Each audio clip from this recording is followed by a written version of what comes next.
Knon 89.3 FM in Dallas and Fort Worth, the voice of the people.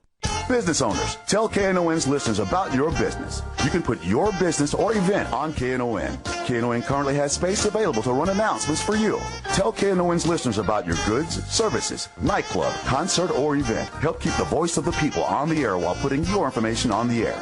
KNON's been named the #1 radio station in Dallas by both the Dallas Observer and D Magazine. Put your business with Dallas's #1 station. Call now for more information at 214-828-9500, extension 227, or extension 233.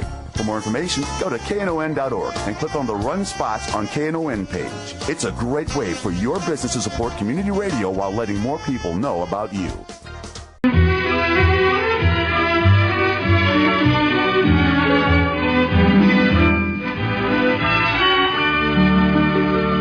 And good morning and welcome to Lambda Weekly. I'm Dave Taffet, and I'm here in the studio with Lerone Landis and the late Patti Fink, who once again has been on time. All time. Ever since she got married. Aaron, what did you do to this woman? You say all good marriages for you? I guess. It's making me nervous. So I'm going to ask Aaron because she might say something else. It's making me nervous because I'm getting married this week. You are? Yeah. Uh-huh. Well, it might make you late. That's what I'm worried about because Brian is my Patti. Yeah. So I'm constantly telling him, yes, that is the time we have to be there, but you're forgetting the time we have to drive. Right. So we have to ask. So you and Aaron obviously go to a lot of the events. Do you all still drive separate now? Well, it depends on when the event is. If it's right after work, of course, she's coming from a different location than me, so we go differently. But we've gotten tickets to stuff at the Windspear and City Performance Hall and stuff. Mm-hmm. And I've been starting doing the train. I take the train down and meet her, and we go to dinner, and then we go to the event, and then I drive home with her. Obviously, yeah. Oh, cool. So, cool. yeah, okay. It's really it has improved since we got married, actually. I always used to think it was kind of funny how even when Aaron did the show, you always still drive separately to the show. Every once in a while, you all would ride together. Yeah. Every once in a while. Yeah.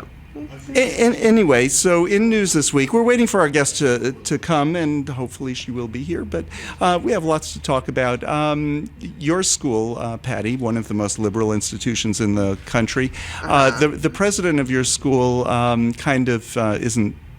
is out. Well, yeah, but not enough out. Patti is a Baylor alum, although I'm not sure she can say that. She can't say she's a gay Baylor alum because they'll sue. They might sue you. That's right. Again. I am a gay Baylor alum. So there. Okay, so Ken Starr, who prosecuted Bill Clinton through impeachment because he had sex with Monica Lewinsky, when he became president of Baylor, they started having a real bad series of rapes on campus. And because he's so concerned about sexual misconduct, he went after these people, didn't he? No. Oh, okay. What happened? Well, first of all, when he was going after Clinton, it was the Whitewater thing that they spent millions of tax dollars on, found nothing, and they just kept digging and digging, and then they finally found this, the Monica Lewinsky thing, and that's what they went forward with. And so he learned his lesson, and he's no longer wasting public money or school money to pursue things that have right, no so value. After doggedly digging on Clinton, he says about the rapes at Baylor that there was little he could do. As the president. He was the president and chancellor. And there was little he could do. So you think they might have been able to do something more like what? Like report it to the police, right. to comply with Title IX rulings, to answer emails from victims who write to him. There are tons of things. But so one of the news stations in Waco interviewed him.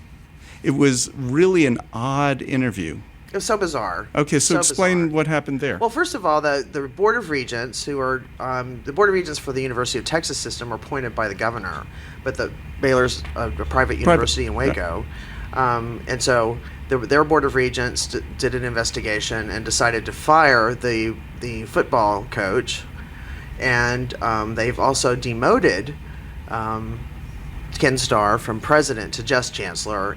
But a lot of people don't realize that he teaches law at Baylor School of Law. Mm-hmm. And he's still, now that he's out as chancellor, that he's resigned from that, he's still in a classroom with students, potentially students who've been raped. So And he did teaches nothing about it. law. Is there anything in the law that says that rape's illegal? That's exactly the point, is that this man should be disbarred. He ignored the law in a position of authority to do something where he was compelled under the law to act, and he did nothing. Okay, so he was interviewed by one of the Waco TV stations, and they did several takes. Now, it's not uncommon to do several takes, even for the news.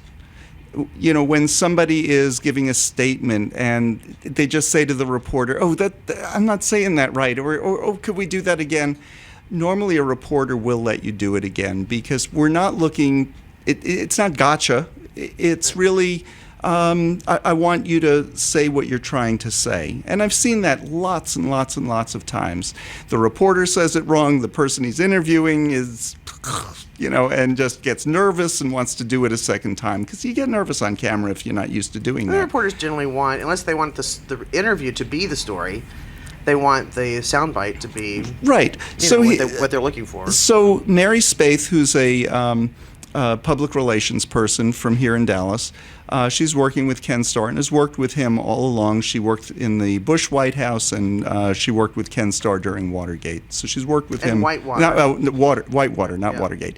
And so she's worked with him for years, and she just jumped right into the interview. Now, that's different than letting somebody restate something or that's not what I was trying to say, and you just say it. What did she do? She answered a question. He answered a question from the reporter asking about a specific email from a specific victim who personally emailed him personally as president of the university and copied gobs and gobs of other people. She copied the Title IX officer at Baylor University. Good for her. She copied other officials, and so she asked him about this specific email, and he proceeded to say, I get lots of emails, and he basically said that he didn't, he may not have seen that one. He may have seen it. He may not have seen it. So he never replied. No, she didn't get a reply for 6 days after sending that email, and it wasn't from him. So, and she was complaining about, her complaint was it was a crime. It was a rape on campus at Baylor. And so Mary Spaeth interrupts everything and says, "We got to stop this right now. I need to speak to my client." Mm-hmm. And he just acted like an oblivious teenager who had never been in front of the camera, wasn't a lawyer. It's like, oh my gosh, what's so wrong? Did I say it wrong? And then he comes back on camera and he says, I have no recollection of that email. Mm-hmm. But the TV station in Waco, to their credit, played both.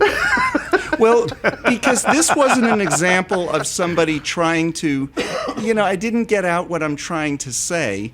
He completely changed his story. Yeah. Oh, yeah. And this is the guy who is supposed to be, this forthright, badass special prosecutor. Right. And he's just acting like a doddering grandfather, like he doesn't know anything. Mm-hmm. He's just so stupid. Mm-hmm. And it's the hypocrisy is just, it crawls all over me. But what really pisses me off is that he's still there. Well, he was fired as president, but he remained as chancellor. And then I thought he resigned. And then he resigned as He chancellor. resigned as chancellor because then he could speak about it, he said. He could speak more openly. And that was part of why they played both. Actually, it was more than 2 versions. It was like 3 versions of what he had to say. And they played the multiple versions because, I want to speak more forthrightly. Okay, and your handler and publicist is telling you to say what now? Right. So that you can, in your speaking more forthrightly. It was ridiculous. But he, like you said, he's still in a classroom teaching law students. Yep. He's still out there having done nothing. Are charges pending against him against the bar, in front of the bar? I think he should be disbarred. And And I haven't talked to people who are in the know about how to go about doing that, but I think we need to make every effort, certainly as alum, and alum women, to get him disbarred. He ignored the law. He ignored the law. And the Board of Regents, I don't know what they gained by keeping him on. He's ineffectual. They know that. He was ineffectual as president. He was ineffectual as chancellor in dealing with all of this stuff. But I get the impression from the Board of Regents they don't care. They just don't care because women have always been at the bottom of their concerns. Always. And so they've just underscored it again. They're, women don't matter at Baylor. It's the boys who play football. Right. That's what matters. Absolutely. And so they're keeping this guy on as a law professor who, spit at the law right there on campus in front of everybody. Aside from Ken, do we know anything about the victims and how their cases have progressed with the law, with the men who, they're accusing? A number of them have their rapists have been convicted in court. Good. In fact, one of them is up for 20 years in prison. Good. That's awesome. Yeah, and there are cases. It's not one person who did several. It's a number of cases over the last 5 years or so. How long has Ken Starr been president there? Oh, quite a number of years. I would say five or at least 6. 5 years that he's been there. But since he's come, and that's not to say that there were never rapes before that. That's not to say that he's the cause of the rapes at all. But he hasn't, as president, done the most important job that a president of a school can do, and that's take care of the safety of his students on campus. Right. And that's what's criminal about it. It's criminal. He sat on this, and if this were not a university situation and someone went forward to a police department and said I was raped and they did nothing, then no investigation, no pursuit, that would be big news in a community. Yep. That the police are ignoring more than one woman. Whole bunches of women who've reported rapes. They're just not doing anything. They're not even investigating. They're not anything. That would be outrageous, and somebody would be charged with a crime. But at Baylor, one would think. It's so disgusting to me that he's been sitting on this, and if it hadn't been for the women speaking up and the media pursuing it, he would have kept this secret for eons. Yeah, and that's what actually has gotten it to the police. It's victims going to the media, isn't it? In some of the cases. And media normally will protect the identity of somebody who's claiming to be a victim in a crime. I did that this week in Dallas Voice for one of our victims that one of the local stations didn't particularly protect, and we'll talk about that in a few minutes. But so, where do you, as a Baylor alum, you have a stake in this? As a Baylor alum who's been sued by the university for using gay not Baylor. Me personally, I mean the group. That was, your group got the cease and desist letter for calling ourselves Baylor Bear Pride, or Baylor University Gay and Lesbian Alumni. That was a while back. Does that still hold that's up? been a very it's long 20 time. years or so. Yeah. But so that has nothing to do with Ken Starr. But Baylor Bear Pride, whose mission was to raise money for the school. Just we never got far enough to even firmly decide that. We were just. But that's normally what an alumni group. That's one of the goals of the alumni group. Keep in touch and you want the university where you got your degree to continue to be successful. That's that's what makes your degree valuable. Continue to be valuable. Right. Yeah. Right. It's like we have in my school. We have a gay and lesbian or an LGBT alumni group, and I'm constantly getting fundraising letters through the gay and lesbian alumni group because that's what alumni groups do. And you can move around the country, and they will find you. Oh, they will. They will absolutely find you. I have moved 3 times since I graduated from college, and I don't recall not once sending them a change of address letter, but they find me. I get those fundraising letters. Can you give just $25? like, how did y'all find me? Your school will let you give just $25? No, it's like if you... Not mine. Talk to them, like they want 500, 1,000. Oh, yeah. Yeah, last time you gave this many hundred. Can we double that this time? Yeah. We have a new capital campaign going on for a new whatever. We need to double that. We're trying to do some, I forgot what their research is in. Nanotechnology is what my school has gotten into. I don't even know what it is. And they're trying to sell me on, I need to help fund the Nanotechnology Center, which is the biggest one apparently in the country. It's like, yeah, because nano means tiny, tiny. It doesn't take a lot to be the biggest of something that's, this big. So you weren't in that department, were you? No, I was English. English major, worked on the school newspaper, and extracurricular activities, as you can imagine. Anyway, I don't know if our guest is going to be showing up today or not, and that's okay. We haven't had a chance to talk in a while. We're just talking about Ken Starr, who's the former president of Patti's school. We'll take our break just a minute or so early, but you're listening to Lambda Weekly on 89.3 Knon FM. I'm Dave Taffet. I'm here in the studio with the late Patti Fink, who, as noted, has been the on-time Patti Fink ever since her marriage, and Lerone Landis. And I'm just kind of babbling today because, do you know what people keep asking me? What? And they need to stop. I'm getting married Thursday night on stage at the Turtle Creek Chorale concert. If you haven't gotten your tickets, anybody can get tickets. We still have tickets left, plenty of them. And we have cake for our 950 guests, our 950 closest friends, and that includes people in our listening audience. So come have a piece of cake. The cake will be served after the ceremony. People keep asking me, "Are you nervous? Are you nervous?" Well, I wasn't. You're kind of making me nervous. Yeah, and poor Brian, who isn't the type of person who goes on air every week, you're making him nervous, so stop it. We'll be back with more Lambda Weekly right after this. I'm Michael Dominguez, and you're listening to Lambda Weekly, 89.3 Knon FM. And you're listening to Lambda Weekly on 89.3 Knon FM. I'm Dave Taffet here in the studio with the late Patti Fink and Lerone Landis. Josh is on the board. Doc is standing outside still in the heat waiting for our guests. Somebody just drove into these. Nope, they just drove out. That's what I love about our new studio. We have like this panoramic view that we've never had before. You can see three ways around the studio. But that is one thing I do love about this new studio that we have. Week before, somebody else was attacked in Oak Lawn. Channel 4 showed up while the police and paramedics were still treating him. And the way it was reported was he was punched in somebody ran out of the car, he was punched in the eye, they ran back in the car and drove off.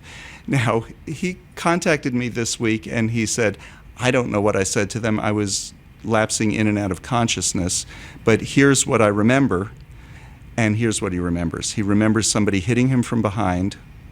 Does that sound familiar? That's the way Michael Dominguez and a number of other people. That's the way a lot of people get mugged. Yeah. Gosh, should I hit him in the front or in the back? I want him in the back. You hit him from the back of the head so that he can't see and is unconscious. But again, no robbery, nothing missing. But in his case, his foot was badly damaged. And the way the doctors described it, it wasn't. He thought he just fell, and he said, no, that's not consistent with just falling. It's consistent with somebody either stomping on your foot or hitting you in the foot. So he was badly injured.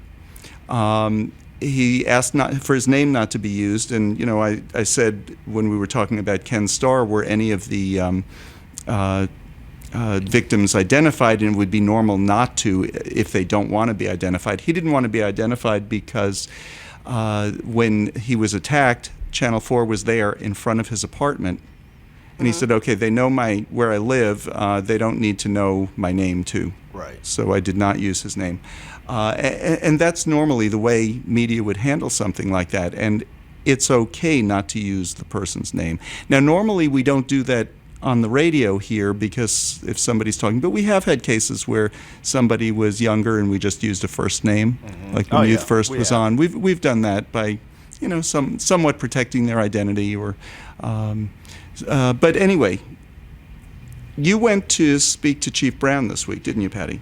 Yes, I was in on that. Tell us about what happened when you went to speak to Chief Brown. Originally I think he wanted to speak to those who had representatives from the organizations who had done press releases criticizing his attendance at not just an event at First Baptist Church, but also a press conference afterward. And there was, there's legitimate concern there because, as we know, First Baptist Church in Dallas is led by Reverend Jeffress, who, just as he hasn't endorsed Donald Trump, he says he loves, gay people and he's not against us or trans people. Mm-hmm. But he's certainly over the years, and very recently included, bashed us verbally.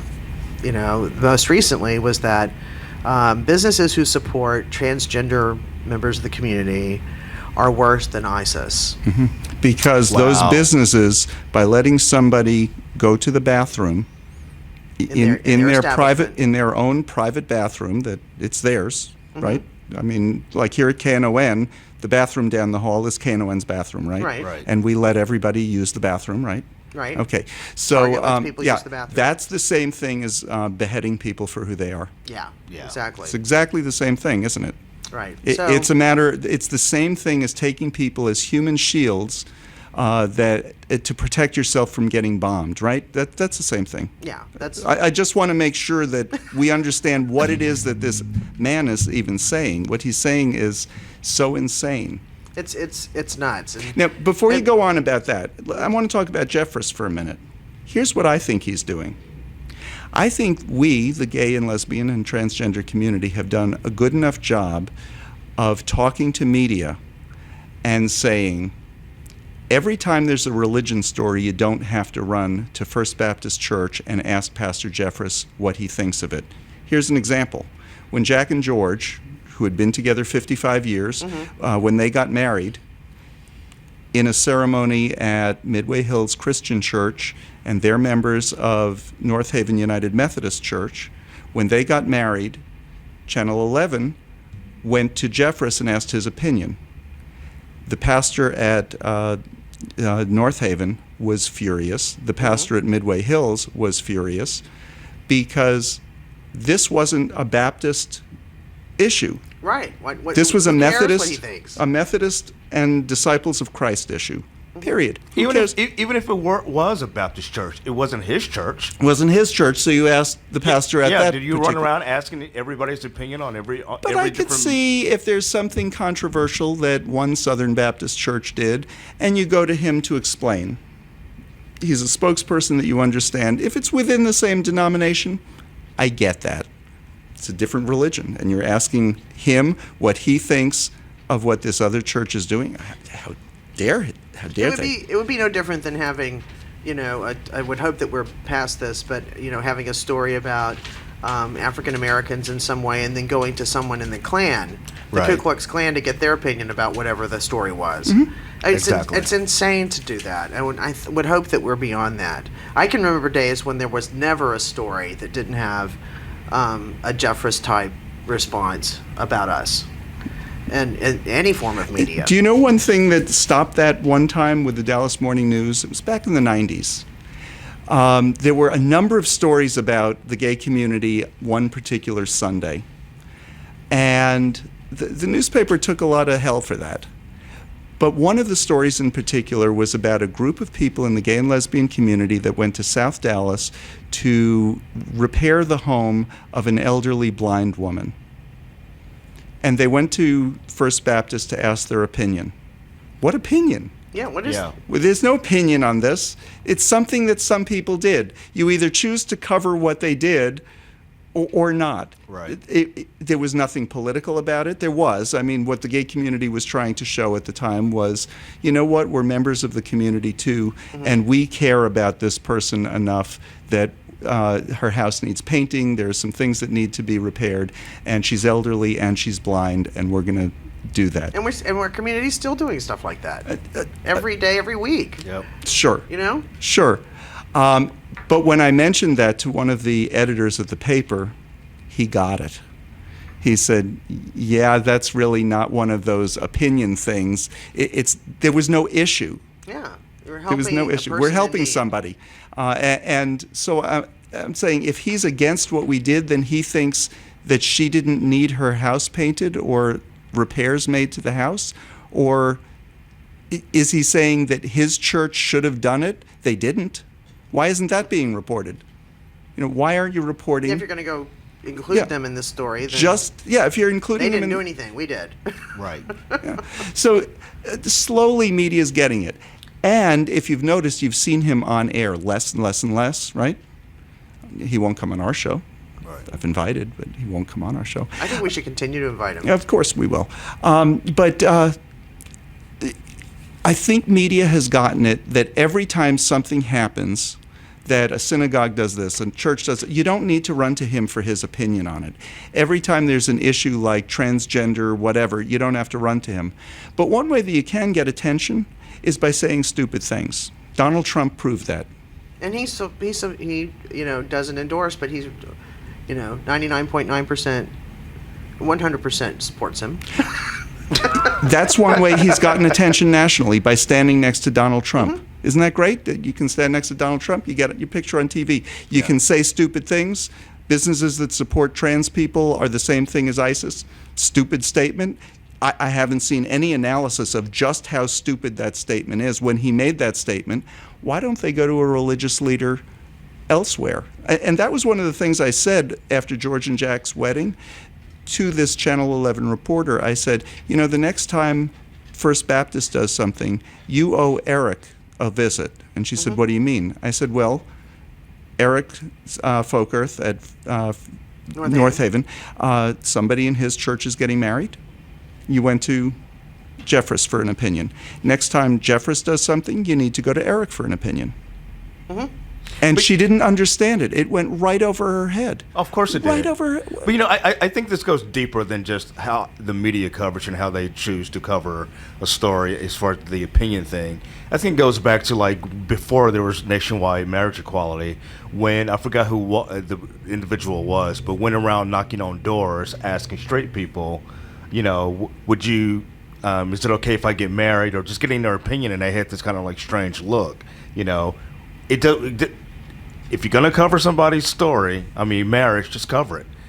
We don't need the opinion of anybody else. It's not an opinion. There's no opinion. There's no opinion. Getting married. Because all you're saying is that this is somehow worthy of someone else's judgment. Exactly. And it's just not. There are lots of things in life that don't require the judgment of others in order to make it a valid story.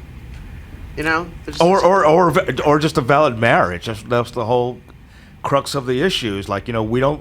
Why are we putting it up for a popular vote? Whether I can get married or not.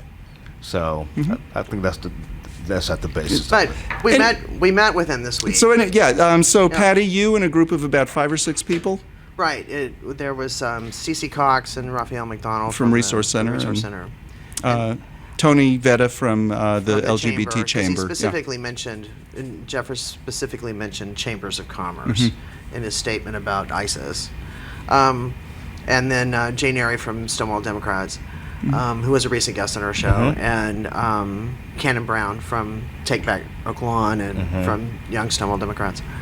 And there was a large contingent from the Dallas Police Department there, along with Chief Brown. So what was the concern about the press conference that... Well, the press conference was one thing, but one of the things that Jeffress had offered on behalf of his church was that it wasn't just an appreciate, the Dallas Police Department Day. Which would have been completely appropriate for the police chief to go. He represents everybody in the city, so that was appropriate, yes? Yes, and so, but, the First Baptist Church via Jeffress has offered, Christian counseling to any police officers who are obviously, all police officers are stressed on the job. It's a stressful job. Yeah. They offered free counseling. And also scholarships for their kids to go to First Baptist Church's summer camp.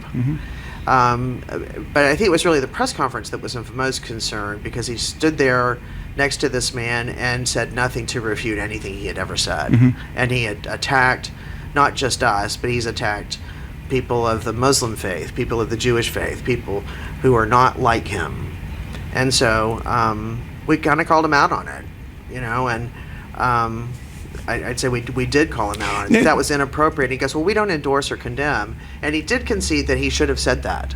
He could have, at that press conference, said we neither endorse nor condemn anything that Reverend Jeffers has ever said, or First Baptist Church, whatever, and he agreed to put out a statement to that effect. And was part of it just kind of... And there were some other things. I'm here, I'm their guest, I'm just trying to be polite. Because I don't get any bad vibes from Chief Brown. I don't feel that I don't think he has a malicious bone in his body particularly. I really don't. I think one of his strengths is that he really does believe he represents everybody. He's here to protect everybody. And he is under. I mean, he talked about that. Now his schedule is, chock full of events that he does for every kind of individual and group in the city, and as well he should. Well, if you're able to get him to concede to that, I think you all did your job. And it's there were some other things discussed as well that would be helpful. Certainly with the things going on in Oak Lawn and all these attacks. And they went to great effort, as they often do at the task force meetings, but they went through what their strategy and outcomes for dealing with those attacks as well, which I feel like is on track. But there's still, and this is one thing that I keep hearing. But why haven't there been any arrests? Well, there's a lot of reasons for that. None of the reported perpetrators. I mean, they're all over the map in terms of descriptions. Many of the attacks have no description. Because I was about to say most of them don't even have a description because they didn't see them, or they were not capable of seeing them when they were attacked. Right. Because they were intoxicated or hit in such a way that they didn't see them. Like Michael was hit from behind.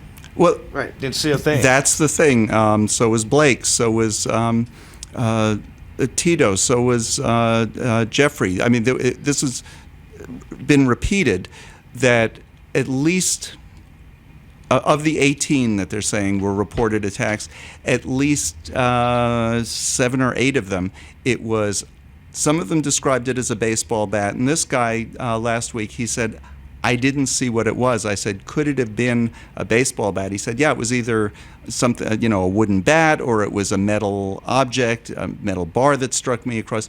But one thing that was confirmed by Parkland Hospital, by the doctors that gave him the MRI, was that he said, you couldn't have gotten that from being punched in the face. You were struck in the head by some hard, rigid object. In order to do that. And Blake, who was the first victim, and he wasn't really the first because there were 1 or 2 before that we didn't hear about until afterwards, but Blake was the one who was attacked on Parade Day and kidnapped, actually, and he's the only one who was kidnapped. Blake wasn't just a hit and run. It was like pulled into a van, a car and pummeled by, I think he said at least 5 guys. And he said 4 or 5. But he said, he was seeing stars, even though they were right there around him in the car, and the adrenaline was going in save your life mode. He didn't have a description of them because all he was seeing was stars. And that's what happens when you're hit right here above the eye or next to the eye, and that bone is broken. So one of the things, this guy had a funny story. He said, and some of the timeline that he gave me, he said, I'm reconstructing this from texts that I was doing. He said, I don't remember doing them, but a police officer took him down to headquarters to talk to a detective. And so he texted that he was hit in the head on the street and now he's going to jail. And the police officer kept saying, no, you're not going to jail. We're just taking you to police headquarters to talk to some officers. But he said that several times. That's how out of it he was. He wasn't understanding that they were treating him as the victim of a crime, and the survivor of a crime, not somebody who they're suspecting of causing this. But that's how out of it he was.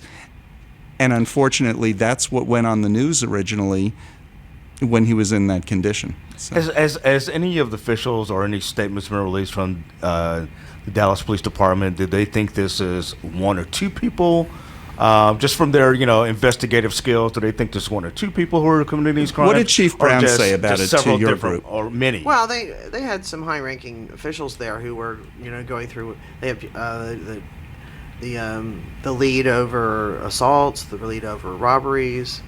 They went through, and it's clear that, there's no discernible distinctive pattern among them that combined suspect descriptions and all of that that leads to, it's not, they basically said there is no serial attacker.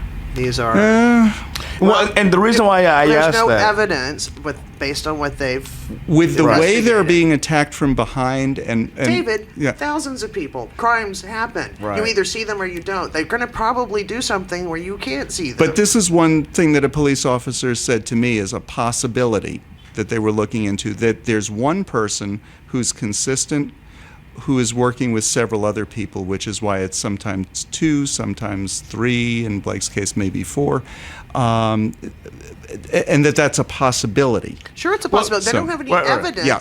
that leads them, Yeah. no leads, no definitive Right. leads Right. that they can go, let's go here and Right. interview this person. They don't have any of that because Well, the victims are not able to give them that kind of information. And, they don't have any other, they've looked at footage of security cameras all over the place.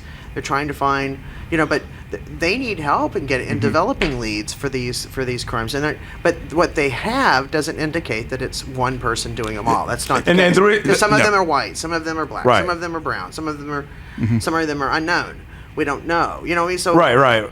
Well, I have get no right. evidence, I no- know. There's definitely no leads as far as a suspect. Right. But what made me think it might be just one or two people is because the one thing that I keep hearing over and over is that nobody was robbed. Yeah, there are several things like that seem to be consistent. There might be I don't think that's the case for all 18 cases. not all though. 18. No, Okay. no. Okay. Tito was robbed. Okay. there were numbers. That was the Okay. November 1st attack. Yeah, there have been several robberies. In a couple of cases, they took a phone, and just so that the person couldn't contact the police. We need to take a break. You're listening to Lambda Weekly on 89.3 Knon FM. I'm Dave Taffet here in the studio with the late Patti Fink and Lerone Landis, and we'll be back right after this. Hi, I'm Nell Gaither, and I listen to Lambda Weekly on KNON 89.3. And welcome back to Lambda Weekly. We're just doing a wrap-up of news stories that have happened over the last few weeks. Do you want to start, Lerone? Yeah, this is Yeah. quick. We were just talking about, obviously, with the police conference that you went to, mentioning, Jeffers' comments that he's made about ISIS compared to the bathroom issue. So here's the latest what's going on in North Carolina with the HB2 bill that's been such a controversy. Michael Jordan has said that he had threatened to move the team. Well, and then there was calls from Charles Barkley to move next year's NBA All-Star game, which is huge. Well, now the NBA commissioner, Adam Silver, said in a press conference just this past week that they are giving North Carolina to the end of the summer to either repeal the bill or change it or something, or they are moving out. That is huge. That's coming straight from the commissioner. They're moving out what? They're moving Just the All-Star game? The All-Star game, which is scheduled to be in North Carolina in 2017. One thing that they've suspended, or that's the NCAA I'm thinking of, has suspended all meetings in North Carolina already. They haven't moved any games yet, but suspending meetings, that's revenue. Yeah, So, sure if is. this happens, that is huge. That's like, So did you this hear? is almost equivalent to the Super Bowl in terms of the level of importance in that league of sports. So that's never happened before, that a sporting event was moved out of a city because of a discriminatory law. So that's huge. If Now, that did you There hear were what threats the of it when governor- it happened Threats, in Indiana. right. Yeah. You heard what the governor said as a result? He said he's calling on the attorney general who's running against him in the general election for governor to resign. But Because he signed a I was going to say, but discriminatory he's bill. the one who signed it. But you want the And other your guy point to, is? That's the way they think, Well, Oh my it's God. what he's accusing him of is not defending the law. because he said there's no defense. And when there's no defense, and you're the attorney on that side saying there's no defense, let's say a court case went to court and you're the prosecutor and you think the defendant is not guilty. What do? You move for dismissal, right? Yeah, so same thing. That's what he thinks. We should move for dismissal of the whole law. So he called for that. Patti, Secretary of the Army, what's going on there? Yes, this has been dragging through the Senate for quite some time. They have the duty to confirm nominations from the president, and Eric Fanning, who unless you're a Supreme Court nominee. Unless you're a Supreme Court nominee, exactly. and you're president in your last year of your full 4-year term. Mm-hmm. Eric Fanning had been up for nominated by the president to be Secretary of the Army, and is the first openly gay nominee for that position, and he was confirmed. It was finally confirmed. That's awesome. And so we have our first openly gay U.S. Secretary of the Army. Mm-hmm. Another one for the history books. Yep. That really is. I got a picture sent to me this week from the Navy Public Information Office, and that was Navy officers celebrating Gay Pride Month and cutting a big pride cake. The cake was like as big as this board is here, and it was just, wow, times have changed. Times have really changed. I remember a couple of years ago, the Navy regularly sends out, and actually it's the armed forces that send these out, different branches.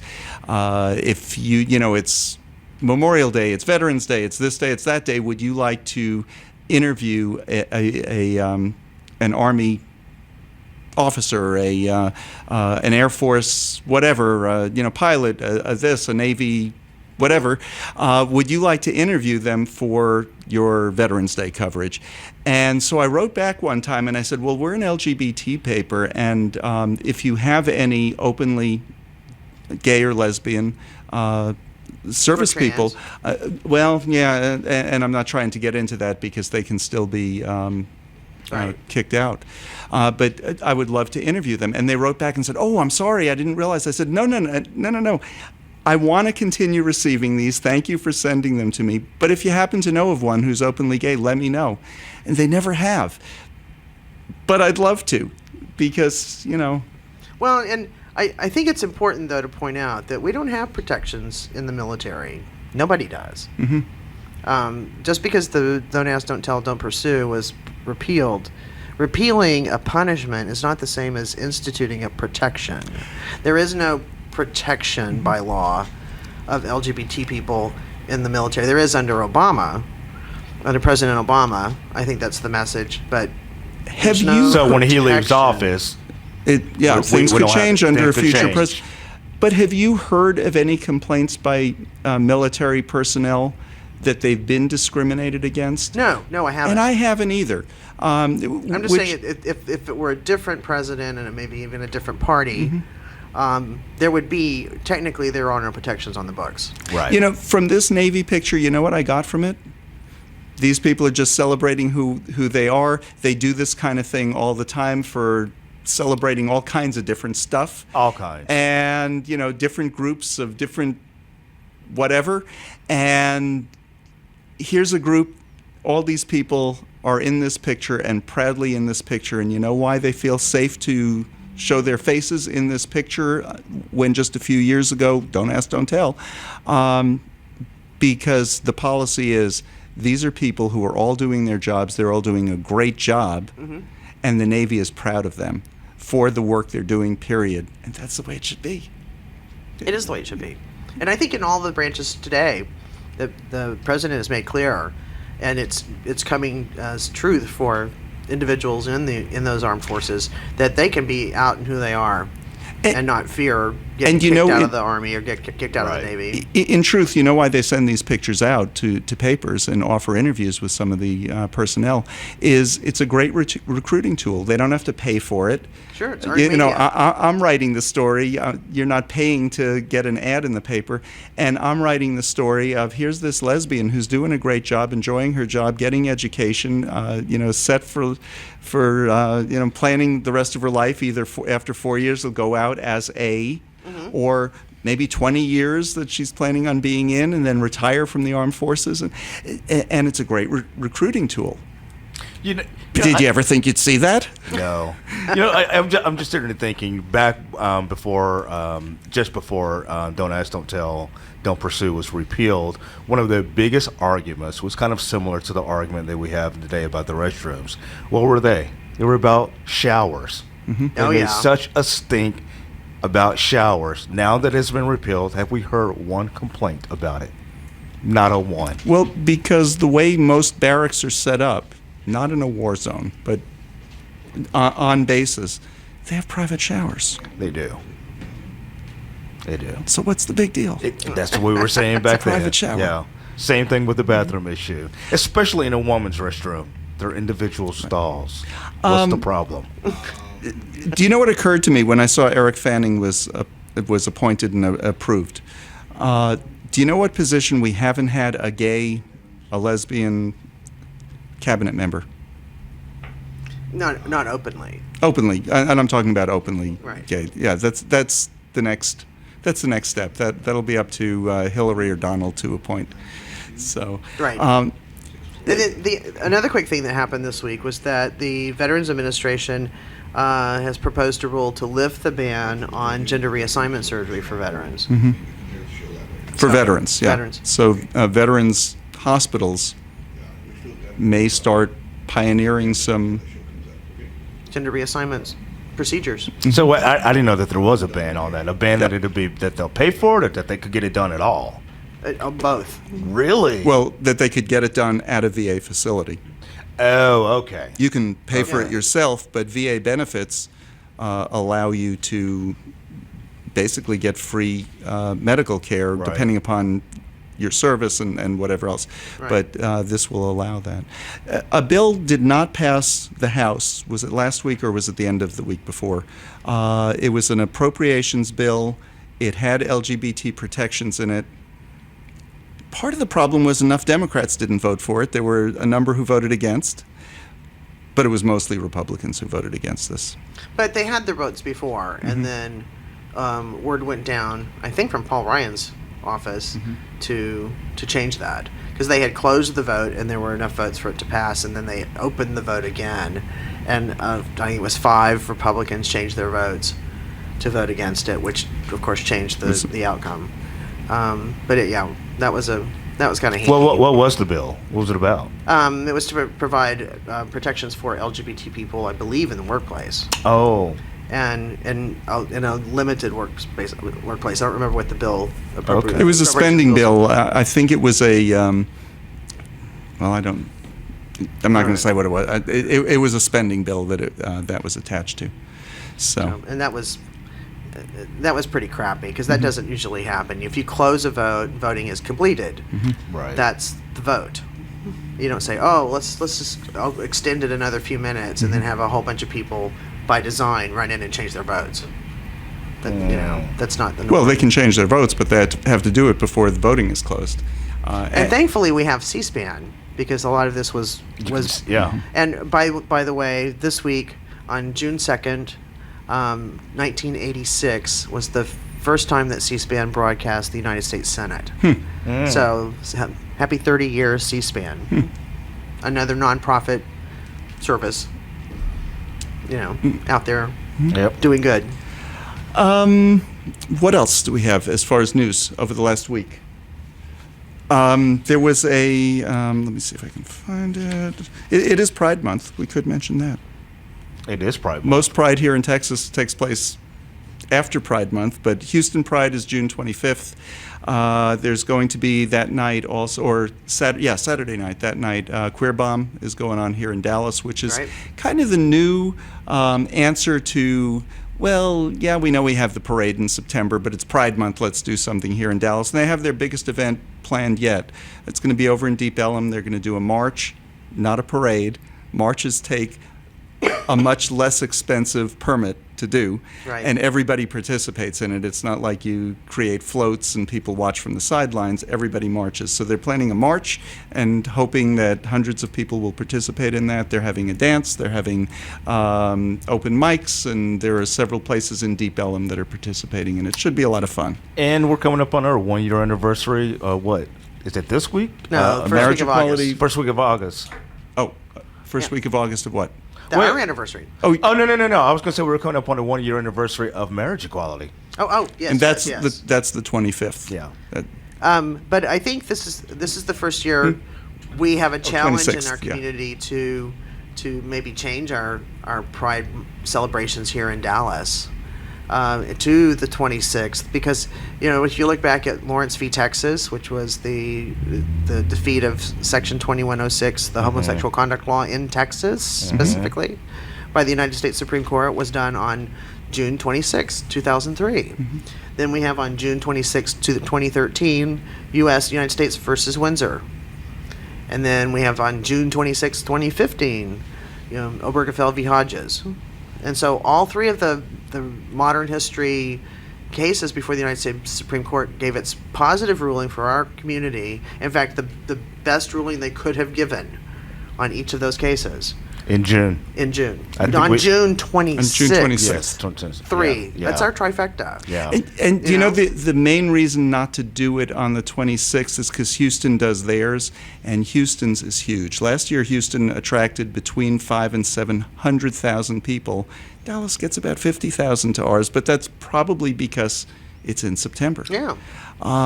So we'd have to move it back to June, maybe the week before, so that we're not conflicting, but it needs to be put together by an independent group. The Pride Parade that we do right now, that's a commercial group that wants to do it then. They have no interest in changing, so if people want to get together and change it, an individual group needs to do Razzle it. Dazzle used to be that great celebration in June. Yeah. And And it's that's coming gone on away. and coming Yeah. on. And, That's gone away again, unfortunately. Yeah. But, we're running out of time. I'm getting married on Thursday, so I won't be here next week. Buster Spiller's our guest. Patti and Lerone will be here with him. And you're going to be on your honeymoon? I will be on my honeymoon. Where are you going? We're just staying. I have relatives Staycation? and friends who are coming in, and we're going to spend some time together. Oh, fantastic. Yeah. Well, we're looking forward to it. David Taffet getting married. I know. It's a day I never thought I'd see. Did you see the I did. the little I did. congressional proclamation I got this week? And I love what he pulled. Well, first tell everybody what you got. Eddie Bernice Johnson, who's been a guest on our show a many number times. of times, Representative Johnson sent me a kind of a proclamation congratulations letter, Right. which was that was just so sweet and It thoughtful. was. Oh, that's awesome. It was. Yeah. And, so people and- from her office will be there. Yeah. Excellent. And David put typed underneath. They always say to take an act of Congress to get me married. So I'm like, oh my God, that is true. So I got the act of Congress, and we're getting married on Thursday night at the Turtle Creek Chorale concert. I'm going to put in a plug for the concert. I love the Turtle Creek Chorale. They have We do been, too. since Sean Absolutely. came in as the new artistic director, the quality has just gone back up to when Tim was here. And their creative events, their fun events, the chorale is just great. And I'm so honored that 175 of them or so are going to be singing at my wedding. And so dressed up for it. And they will be dressed up for my Tuxedos. wedding. So, and I'll be in a tuxedo, and so will Well, Brian. see, right there, that's worth it. Because we got a That's worth glimpse it. of it at Black Tie when you got your Kukling Award. That's right. But, you want to see David in a tux, live and in person. Live and in person, I will be there with my aunt walking me across the stage under the chuppah, because we're getting married under a Jewish wedding canopy, and breaking the glass. And Brian's family So what- is going to be a little bit freaked out. We're almost out of time, and What should we say when you like, it's Mazel Tov. Mazel Tov? Mazel Yeah. tov. Okay. Yeah. And yeah, when we break the glass, it is Mazel Tov. KNON 89.3 FM in Dallas and Fort Worth, the voice of the people. Business owners, tell KNON's listeners about your business. You can put your business or event on KNON. KNON currently has space available to run announcements for you. Tell KNON's listeners about your goods, services, nightclub, concert, or event. Help keep the voice of the people on the air while putting your information on the air. KNON's been named the #1 radio station in Dallas by both the Dallas Observer and D Magazine. Put your business with Dallas's #1 station. Call now for more information at 214-828-9500, extension 227, or extension 233. For more information, go to knon.org and click on the Run Spots on KNON page. It's a great way for your business to support community radio while letting more people know about you.